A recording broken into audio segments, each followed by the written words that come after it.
Hello everybody. Oh, it's been a busy afternoon. I've just come off Zoom with you, and then I thought I would record another chapter because we got to a really not important and a really exciting part of our story last time we read, because poor Barnaby was floating off into the sky. Do you remember that was the picture that we looked at the end of the last chapter? So his mum had decided to get rid of him. Bit mean. So, chapter 7 is approaching from a northwesterly direction. See how long it is, make sure I've got time to do it before other people arrive home. So, Barnaby closed his eyes as he didn't want to watch the ground disappearing beneath him any longer. He didn't suffer from vertigo in the way that Stephen Hebden did, but still, the higher he rose, the more frightened he became. When he finally dared to open them again, a flock of galas had gathered beside him and were hovering there, staring with impatient expressions on their faces, unhappy that their airspace was being invaded by an 8-year-old boy. They pecked him a little, flapping their feathers in his face, but flew on a few minutes later, leaving Barnaby to rise higher in the sky. He glanced to his left and was pleased to see something, another creature perhaps, approaching in the distance. A little higher in the sky, but making its way towards him.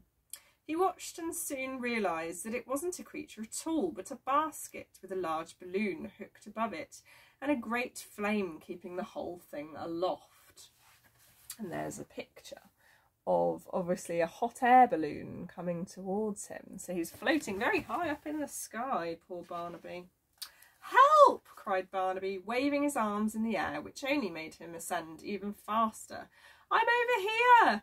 The hot air balloon continued to approach from a northwesterly direction, and it soon became clear that if Barnaby timed things accurately, he could position himself underneath it at precisely the moment it reached him. He flapped his arms and kicked his feet like a deep-sea diver making his way to the surface of the ocean, before slowing down a little, keeping both eyes fixed firmly on the balloon.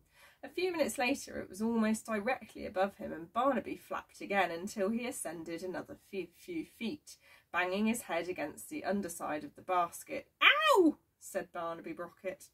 "Who's down there?" came a voice from within, a female voice of a certain age. "Help me, please!" cried Barnaby. "Can you pull me into your basket?"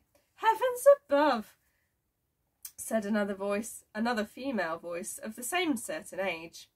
"It's a little boy! Ethel, fetch me a fishing net!" A strong silver pole with a threaded hoop at the end emerged from the balloon and scooped Barnaby up, pulling him through the air and depositing him on the floor of the basket. And he started to float upwards towards the flames. "Please!" he cried. "Tie me to the side, otherwise I'm going to be burned alive." "Heavens above!" said the two women in unison, grabbing him by both arms and doing exactly as he'd asked. Once he was safely secured, they stared down at him with a mixture of amazement and recognition.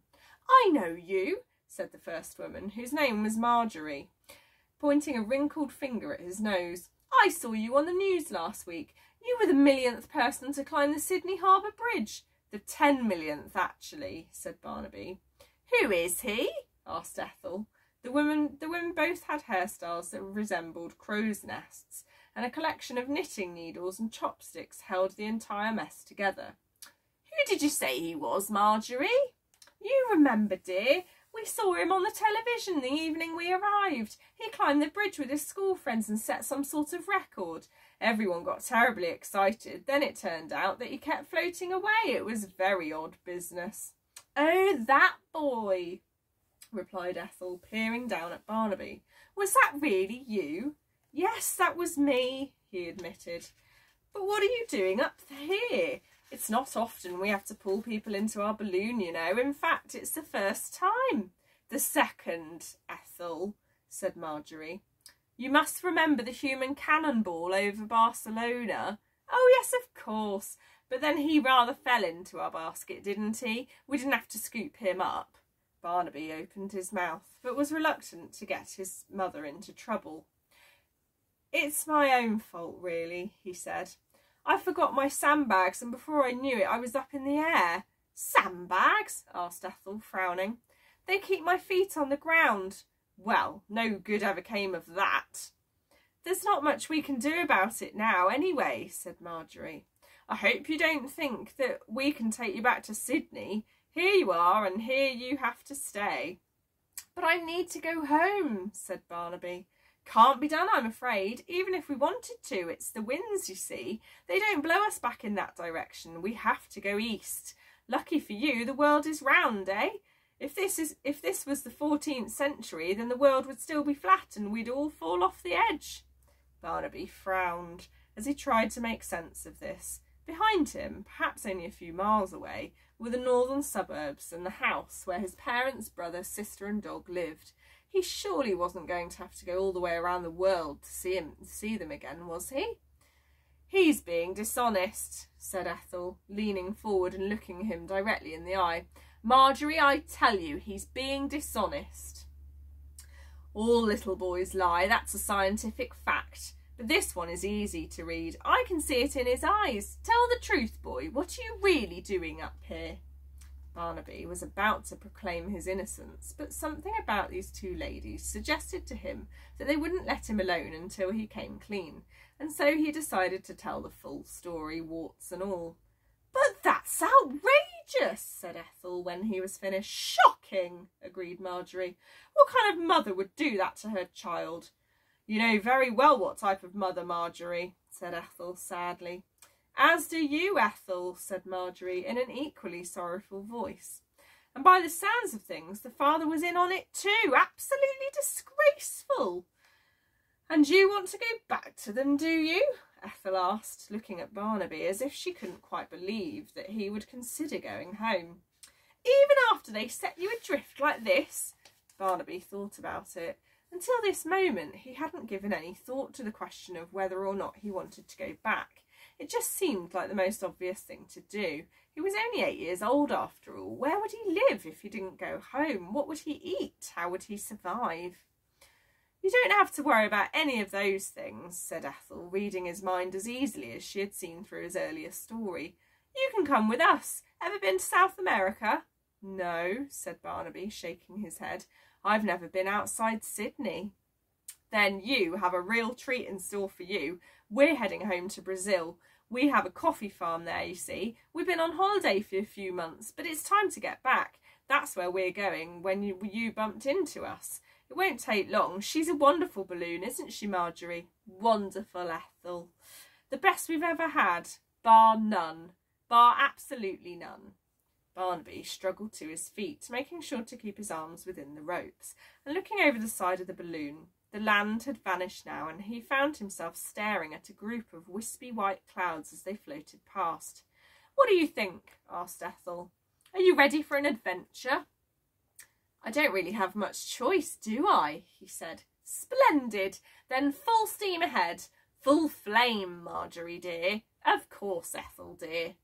A little later, once their coordinates were fully established and their navigation charts folded correctly, they opened a picnic basket and offered Barnaby a sandwich, an apple and a flask of orange juice. So what's in South America? He asked as he ate.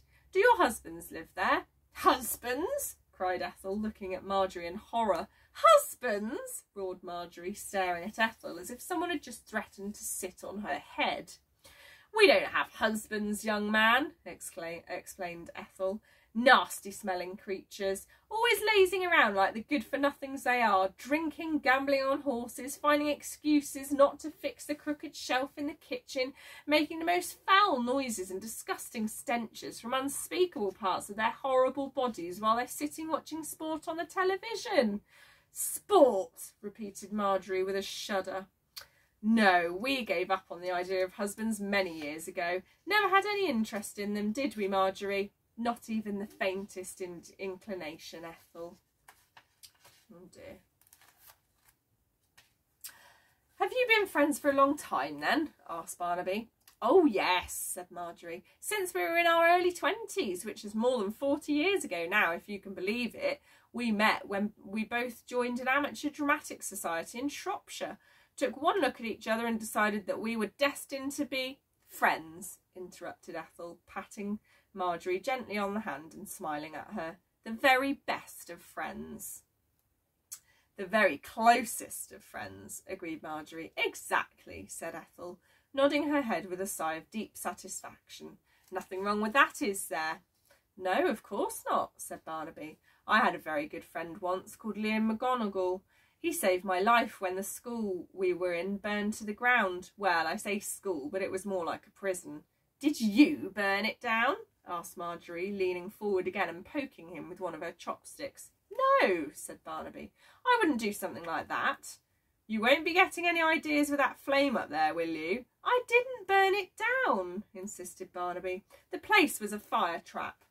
I thought maybe that was why your mother sent you away. She sent me away because she said I wasn't normal. For the first time, both ladies were silent. They stared at Barnaby, then at each other, before looking back at the boy.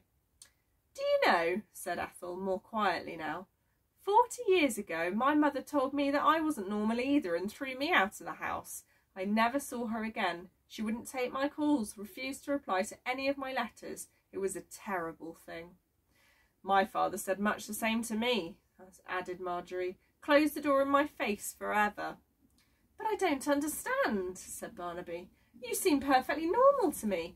You don't look any different to the old ladies who live on our streets. Less of the old, you little brat, or we'll toss you overboard, said Marjorie, glaring at him, but then bursting into an extraordinary laugh, her whole body shaking as if someone was tickling her all over. Don't, Marjorie, said Ethel, giggling too. The poor boy will think you're serious. Oh, nonsense, insisted Marjorie. I haven't been serious since 1982. I wouldn't throw you overboard, young man, don't worry. Thank you, said Barnaby, relieved. Anyway, the point is, just because your version of normal isn't the same as someone else's version doesn't mean that there's anything wrong with you. Quite right, Marjorie, said Ethel, nodding fiercely. If I'd listened to my mother when she said there was something wrong with me, I'd have lived a very lonely life. And if I'd listened to my father, I'd have been miserable. Who wants to be normal anyway? Cried Ethel, throwing her arms in the air. I know I don't. But if I had been normal, then my parents wouldn't have sent me away, said Barnaby. I'd still be at home with Henry, Melanie and Captain W.E. Johns.